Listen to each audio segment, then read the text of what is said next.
Okay, today we are going to have you focus on one of your purposes for reading that identifies what the protagonist and antagonist are trying to achieve.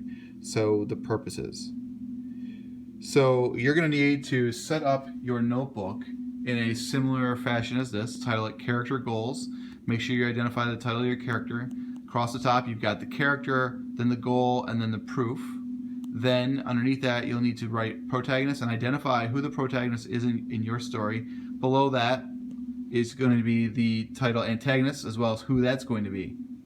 So I'm going to walk you through how this is supposed to be done using Rick Riordan's Battle of the Labyrinth. Okay, and I'm only going to set you up with one model character. So I'm going to start with my antagonist on this because it's a little different. And so my antagonist is going to be the labyrinth. Okay? And the goal of the labyrinth is to stop Percy. And that's really very general.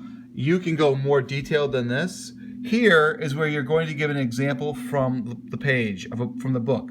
So in that instance, that's when you have to open up your text, use your sticky notes, and find an example of how you know it's trying to do that. So that is your specific example. So in this instance, I would then write out the example. So that's what that line symbolizes. And then at the end, when I've got my example from the quote that proves that this is what the labyrinth is trying to do, I then put a page number at the end. I do not have to put quotation marks around it or anything like that. You can, but you do not have to. So if you are organized, this should be about a 15-minute activity. Your goal can be very brief.